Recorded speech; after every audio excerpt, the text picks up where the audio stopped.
Cat. Outdoor Ultimate Adventure Survival Guide, Extreme Edition.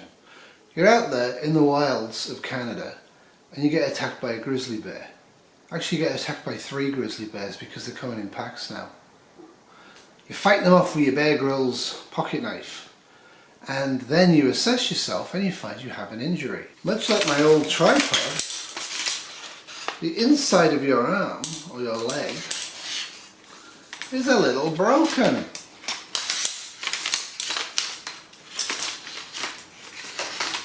The other thing for all those English Bull Terrier lovers out there, and let's face it, who isn't? Psychologically, Becky and Bear, especially Becky or Bear, depending which one I can capture, might be psychologically damaged during this video.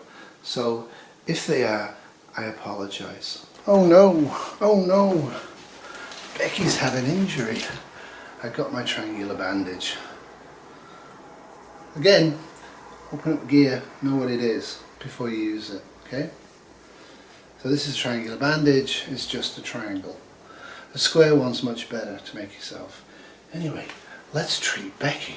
Becky, Becky, no, don't move, you've had a horrible accident.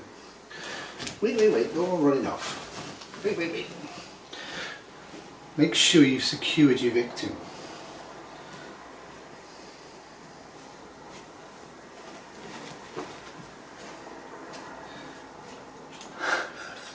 This isn't going to work. Oh, Becky, baby. Anyway, you see the idea here. If your victim isn't cooperating, a lot of this stuff's going to be way more difficult than you think it is. So 011, there you go. How do we mobilize, make an arm sling, right? Triangular bandage. You should have 2 triangular bandages, and they're a good thing to have. What you'll find in a lot of stores, and a lot of people are going to buy, are the new foam ones, and they have a place. I would argue in wilderness survival the foam one's going to be far superior for the arm or the hand than a triangular bandage.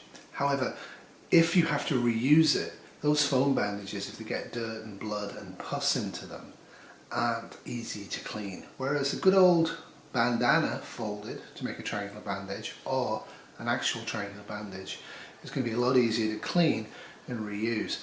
And let's face it, if you're prepping, you want to be thinking about the 50th time you have to use a piece of equipment, not the first time. But wilderness survival is a little different. Boy, it's sure useful to have 2 working arms, but if you've injured one with a fracture, a severe sprain, or a special gnarly cut, you'll need to immobilise it for a while. Fashioning a sling is pretty straightforward, but it's a core bit of knowledge to have at your disposal.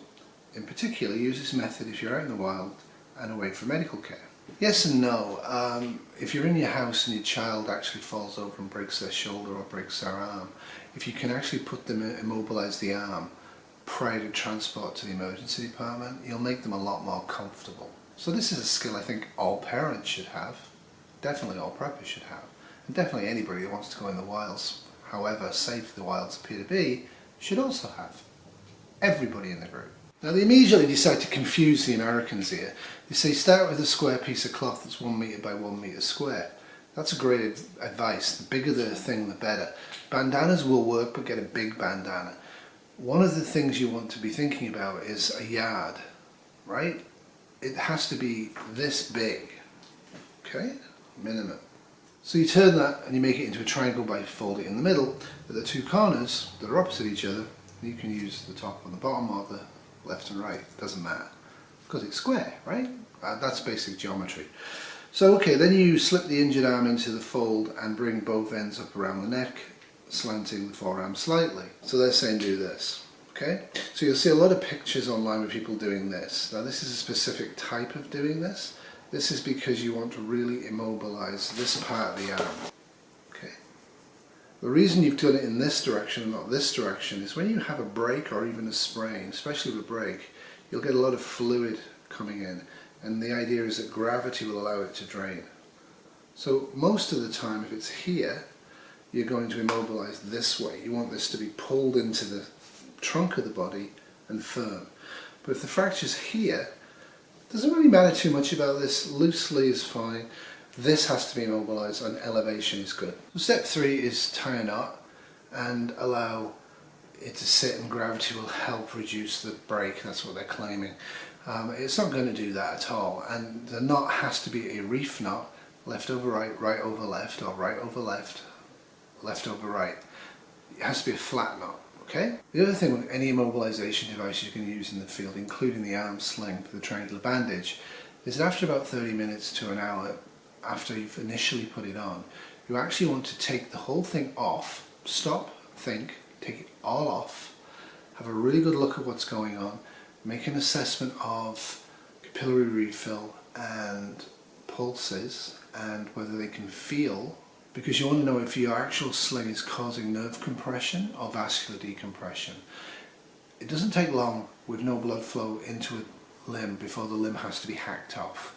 So if you've overly tightened a sling, especially if you use step 4, you want to be very careful that it is immobile, so it's not moving and causing pain where the fracture is or the sprain is, but at the same time you don't want to make it so immobile that venous return from that limb isn't working. Bearing in mind, a fracture will compress and cause venous slowdown and possibly even stoppage. And if that's the case, the only thing you can really do is get them to medical care as fast as possible. And they do point out that in step 4, because they have the sling on and then they want the belt on, and you'll see that a lot. It's not necessary. It really isn't.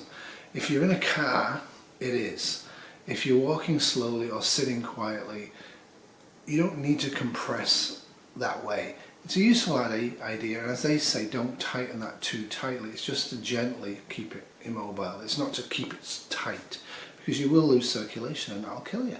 Now 0112 is faking a sling, and they initially go with the belt idea, and I totally disagree with that. Pretty much everybody, unless you're out naked hiking, will have a t-shirt on, and they do talk about t-shirt and pants as slings. So what you would do is you get your t-shirt, sorry about this, put it in position, you pull the t-shirt up, okay, and find where it's actually immobilizing, and then pin it. So this is where you actually really kind of want safety pins. Now you can do this with jackets and all sorts, and you can do it in fancy ways and use knots with jackets, but you can actually immobilize without any equipment, just using clothing, and you should be prepared and able to do that. It's actually a great idea, and doing it with trousers is kind of fun, but I've decided to keep my trousers on for this video. But knowing how to do that with clothing is a really good idea. And lucky 13 is setting bones. Okay, first off, before I even read this, setting bones is a medical practice. It's very difficult to do in a hospital. It's almost impossible to do in the wilds. You've seen lots of videos and lots of films where people have set bones and then carried on fighting using their guns. It's really difficult to set a bone. Bones are held in place by muscles and tendons, and it tends to be the case that when you fracture, break a bone, the surrounding controlling mechanisms tend to be damaged as well. So how do you set a bone? You go to a hospital. However, in this case there's no hospital, so you want to set the bone. So this may have some application, especially in the wilds, if you need to set a leg bone to drag yourself out or hobble yourself out because you're on your own. Again, you should have a cell phone that works. You should have a working sat phone if you don't have that with a emergency beacon, and you should have at least one other person with you. And you probably need a lot of gear to keep alive during this long crawl. A really experienced bush guide in Australia recently dragged himself out 3 kilometers after having his leg massively broken on his own on a hike, but it took him 2 days, okay? He knew what he was doing, and he had a lot of equipment with him, including food and water, to start with, because he was a safe hiker. If you've ever heard the grim sound of a bone breaking, you know just how dire the situation can be. Getting to a hospital is always the best recourse, but if medical attention is not readily available and blood isn't circulating to the limb, setting the bone might be the only way to save the arm or leg. Here's how to do it. Assess the break. Okay, so they show you one method of assessing the breaks, and what I'm going to do is I'm going to show you different methods of assessing a break. The other thing that they don't talk about, and you won't see from those slides, is to assess a break you actually want to gently feel. You can call it palpate if you want to be fancy and impress everybody with your skills. Gently feel above and below the suspect area, and then gently feel over it. And oftentimes with a break, you can actually feel where the break is, and you can feel if it's like this, or if it's like this, or if it's like this, or if it's like this. Now if you can see the bone, I would not recommend setting it in the field. I would recommend immobilizing it. That's because you can cause a lot of neurovascular damage by trying to pull the bone back through its area where it is, and it really should be done in an operating room. Of course, if you can never get to an operating room, you're going to have to figure this one out. But before you would set it, you do everything you can to make that as sterile and clean as possible. Magnifying glass, tweezers, get everything out of that break that's open to the air.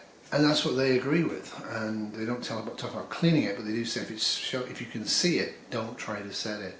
But if you can't see it and you're losing capillary refill, or if you're having neurological loss distal away from the break, then you should try and set it. So how do they do this? Check for blood flow. Press on the skin below the fracture site. The skin should turn white and then quickly return to pink. Pale or bluish skin, numbness, tingling or lack of pulse in the limb indicates a loss of circulation, and you'll need to set the bone. Yeah, maybe.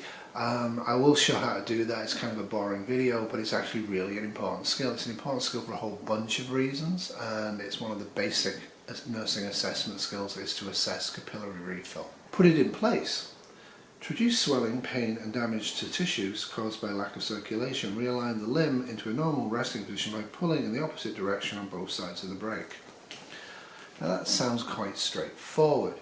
In actuality, you're going to have to use probably at least 30 pounds to maybe 80 pounds of pressure, both in one direction and the other. So to try and set a break without two people who are injured doing it is going to be almost impossible.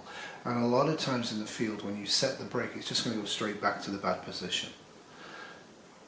Where in hospitals they use a lot of pinning and plating and weights and positioning to actually put bones into proper alignment for healing. And then the person's going to spend 2 weeks to 8 weeks with those pins in place, or forever, or on the bed with the weights using. So yeah, setting bones has a place, but if you don't understand what a bone is, if you don't know the anatomy very well, realistically immobilization and getting them to healthcare is the best idea. And in grid down, your healthcare, if you're lucky, will be somebody like Kitty or me, and we're going to do our best for you. But bear in mind, especially with leg injuries and even arm injuries, the best outcome will be you don't get septic and die, and you probably won't be able to fully function that limb ever again. Now if you've ever been in the Boy Scouts, you've done this, right? 014 making a splint. Now if you're on a wilderness trip and there's more than one person in the group, you definitely should have one of those really neat plastic splints for legs. Really a great thing to have if you need it. Otherwise you can use sticks, and you can use clothing, and you can use whatever you want. The basic principle is don't put pressure on the foot, either at the base of the foot or above the foot. Okay? It has to be in position, but you don't want pressure through here, here, or here. This is the foot. Okay? The reason being, you can cause a lot of damage, and the immobilization is going to vary upon where the break is. If it's a high leg fracture of the femur, you're also going to probably lose 2 to 3 litres of blood loss into that joint as well. So even if you initially splint the leg and decide to walk out, the chances are you're not going to get very far before you pass out. So they're in a really critical situation. So again, if you have a cell phone, a sat phone, or somebody else, figure out how to be safely left or safely wait for somebody to come and rescue you. It's not something you're going to be able to do in practice in the field. With a high femur fracture or a hip fracture, there's not much chance of survival without external help. One of the most important first aid supplies you can ever get is a foam yoga mattress from a second-hand store for $1 or $2.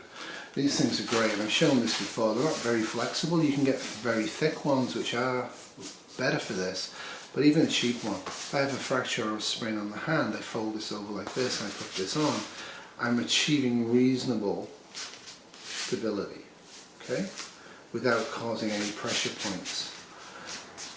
You can firm this, you can make this strong, you can do a whole bunch of things with these.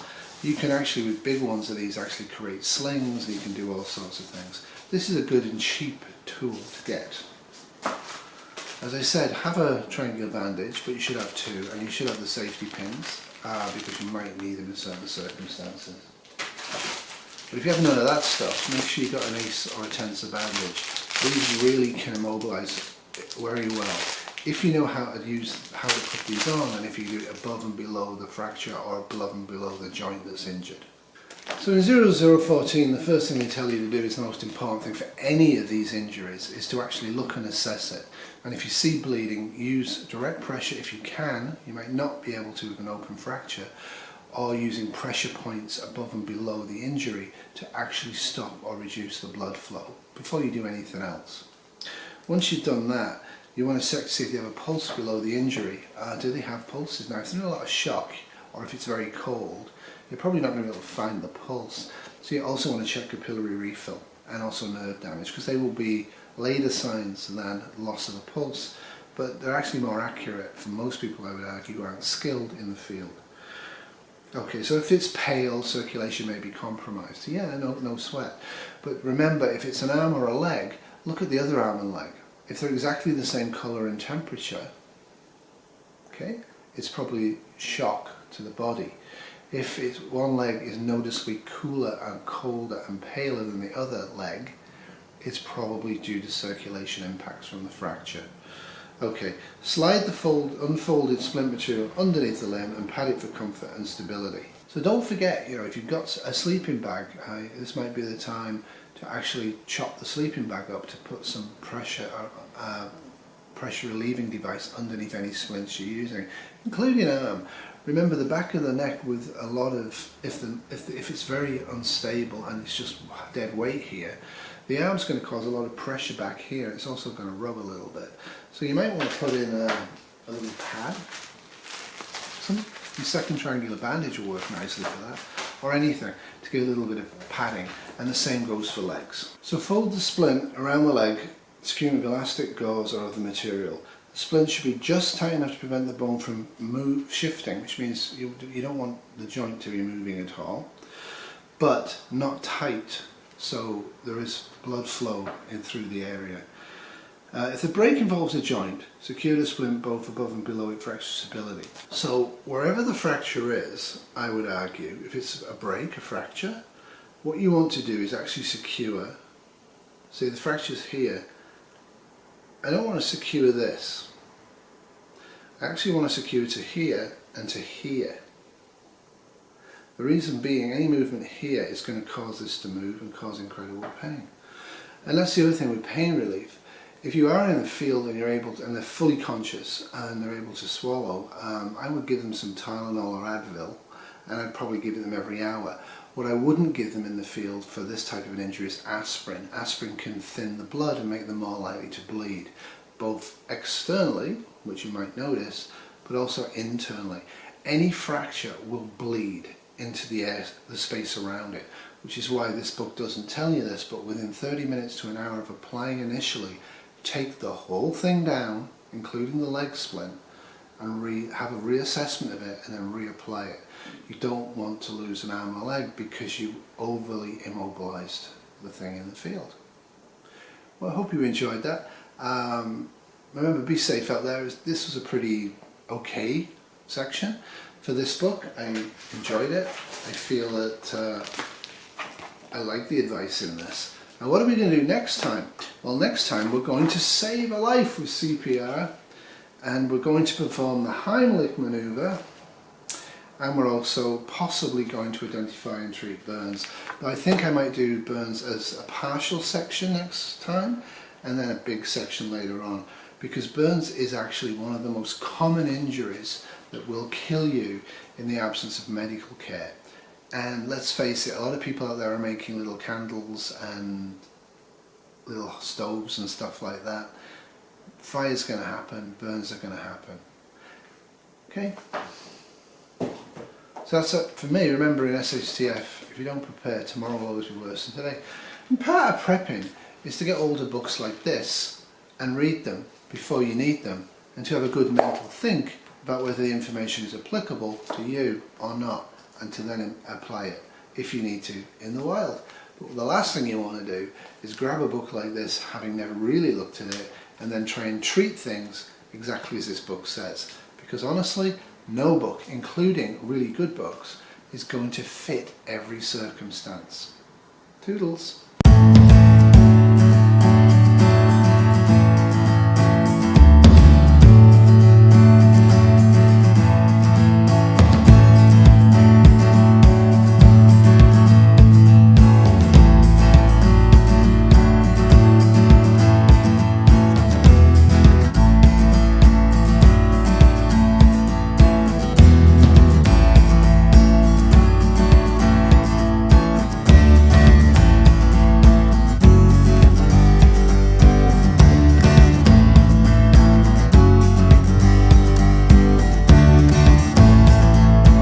This presentation was brought to you by Bad Terrier Films.